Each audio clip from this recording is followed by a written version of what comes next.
What is going on, everyone? We are here for week 3 of the Ferrari GT3 Fixed Challenge Series. This week we're at Circuit de Ledenon, I think it's pronounced. So new iRacing track to the service this build.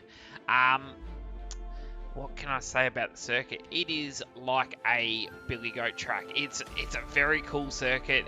It's going to be a very hard circuit to actually get your head around this week. There's lots of undulation, lots of long radius corners, quite a few hairpins as well. So it's very sort of up, down style of circuit through the middle part.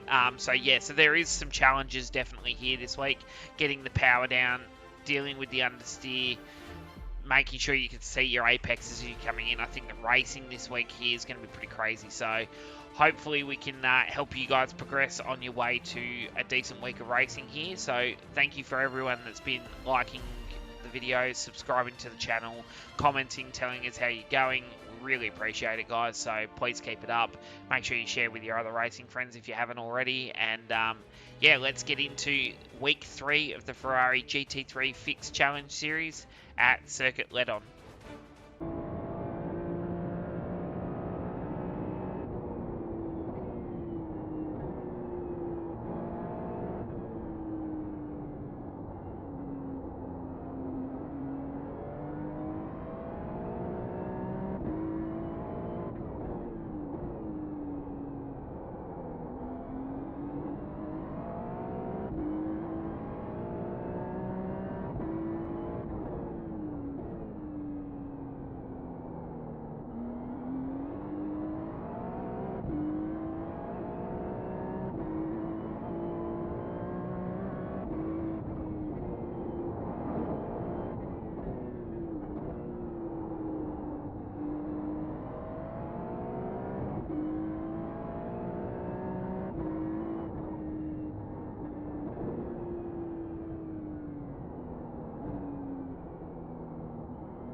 Alright guys, so now we're going to break down the lap. So as you're coming past the start-finish line, you want to be as far to the right-hand side as possible. Now, this first part of the corner is very high speed, so I'm turning in just past the end of the pit wall exit here. So I get myself as close to the edge of the wall as possible to give myself as much room opening the corner as I flow into the corner. I turn in probably just between the green cone and the first orange cone, so probably around this point here.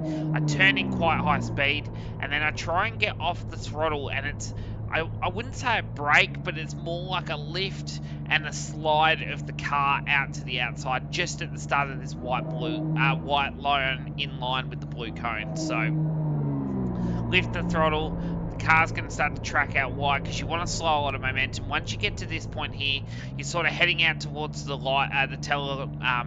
power line pole out in the distance, and you're sort of angling it at that trajectory. Brake, downshift one gear, then you want to turn the car in, downshift another gear on entry, and you want to sort of line yourself up with, it's usually about the third white tyre bundle, and then from that point there you let the car track wide.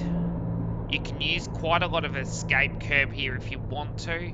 I'm back to second at the escape curb, and then you want to turn the car in just before the end of the curb, and once you get to this point you turn the car in. You use a lot of curb on the inside here, guys, like get the car to rotate over the curb. You can use all of this. You see how much it's opening the corner up for me now, and then you follow the whole curb around until you get to this point here. So once you get to the end of the curb, you straighten the wheel. At this point you diagonal the car straight across to the inside curb, get nice and close to it, and then let the car track out right to the left-hand side of the track. So as you're coming down now, you've got to be careful here. The track limits, it feels like you got so much room to play. As soon as you get 2 tyres off that white line, doesn't matter how much extra bitumen there is to the left or the right, it gives you an off track. So you need to make sure that you're always keeping 2 tyres within inside the white line. Get nice and close. Now, I'll just go back a little tiny bit because the braking marker for this is pretty unique. So if you'll see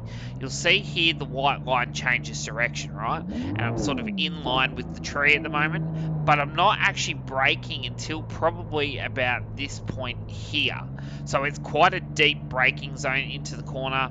Third gear, back to first gear here. I turn in just as the white line starts to wrap the corner.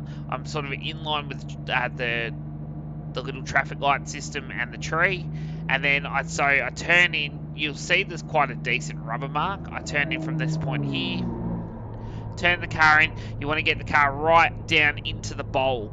So see how the road cambers right into the corner of the curb.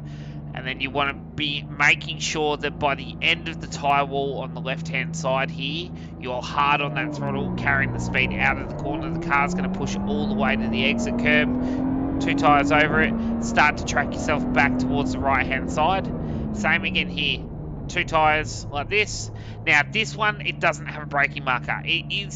You're only up to third gear again, and then you're going back to first. You can use second here, but I just feel like it just lacks a little bit of punch out of the corner if you use second. So I'm staying in first. Now, brake marker wise, there is nothing. It's very much a field corner. I'm sort of braking probably about 6 car lengths before the white line starts to turn. It's quite deep again in the corner. Third, back to first gear. I turn in when the white line starts to turn, so right at this point here, so I'm turning in quite late. Now, as I start to turn in, I don't actually want to clip the curb until this point here. So you see how I'm in line with the traffic light now? I'm actually opening the corner up, so then I can pick the throttle up nice and aggressive in first, up to second, let the car track right out to the exit curb, same again here. Left-hand tyres on the white line, you're fine. Anything further than that, you're going to get an off-track.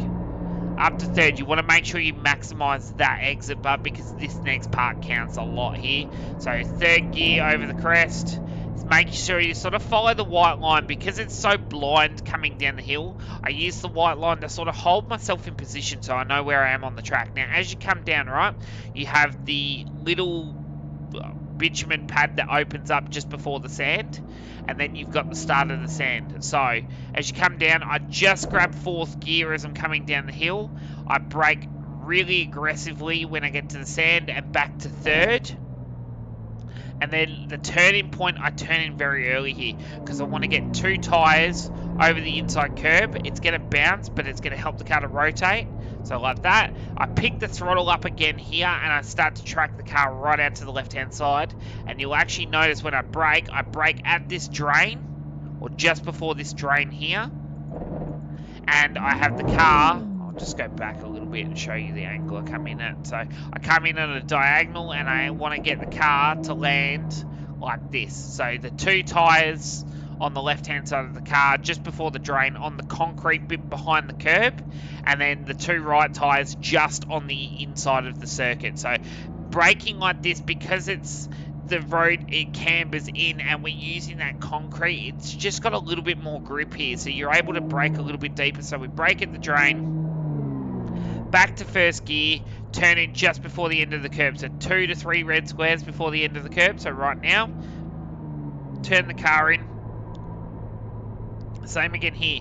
Want to clip the apex on the back half, and by the time you line up with that iRacing sign behind the tyre wall, you need to be on the throttle aggressively up the hill, because if you don't, you're going to lose a lot of speed up here. So, and then as you come off, the car's going to track a little bit to the right, to the left, sorry, and then you want to go back to the right as quick as possible. Now, this is probably the hardest corner on the circuit coming up here. So I'm turning in at the start of the tyre wall on the right-hand side, if that makes sense. So it would be right at this point here is where I turn the car in. So you can see it doesn't give you a lot of time, and you want to turn, I'd rather you turn the car early at the corner than late. If you turn the car late, you're going to end up in that big sand trap behind it, and you're going to bleed time. So I'd rather you turn in early and then have to correct the turn. You'll see in my whole lap I did that, just because it's so hard to actually spot your apex here. You're going to have a real struggle just trying to find that gauge.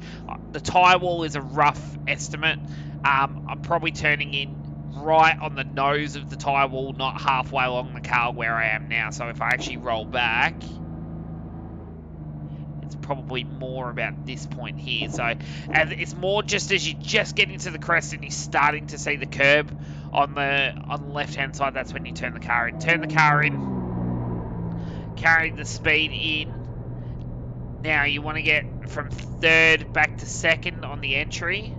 Then you let the car run right out to the edge of the road, back to first at the end of the curb. Now, the trick here is run the car deeper into the corner to about this point. So when I my marker for myself personally is using the traffic light when it's in line with my windscreen wiper, right? That's sort of my reference. Obviously, everybody's field of view is different and they're going to see it differently. But for me, that's where it is. And then from that point there, I start to rotate the car back at the corner and you'll see how deep into the curb I actually am, and look at the exit. I'm able to square the exit up quicker and punch the car through the corner. Up to second, use a little bit of curb. You want to be flat, but you'll hesitate, lift just over this bit because it just lifts the tyres up and drops them back down. So there's just a slight hesitation lift through here. And then you come off, you want to sort of set yourself in the middle. Up to third. Down the hill, early braking here. Now I brake at the traffic light on the right hand side, so just here. You're not going to see it. I'm going to have to go back. Just give me a minute, and it's right there. So you'll see the traffic light up there. So I brake just as I'm getting to that, but obviously with the way that we're going downhill, the actual traffic light disappears behind the roof and you can't see it. So at this point here is where I brake. Nice big brake pressure. And I want to get back to first gear. Now you want to slow your entry up to focus on your exit, because if you try and drive the car too deep in here, you're going to hemorrhage time on the exit. Like, it's not going to help you. So you want to make sure you slow the car up nice and early here. Use all the curb as you're coming down the hill. Once you come off the curb, you start to turn the car at the corner back to first gear. You want to get the car right down into that bowl. And then as soon as you get to that apex, you need to be on the throttle hard coming up the hill. The car's going to push wide. It's going to give you understeer. You want to make sure 2 tyres are still on the circuit. Run it up and then aim for that like sort of little statue in front of us. Oh, it's like a radio tower on the pit building. And then run it to the fence. And then there you go, guys. That is your walkthrough track guide for this week's Ferrari GT3 Challenge at Circuit de Ledenon. I hope this has helped you. Good luck for this week's racing, and we will see you next week for week 4.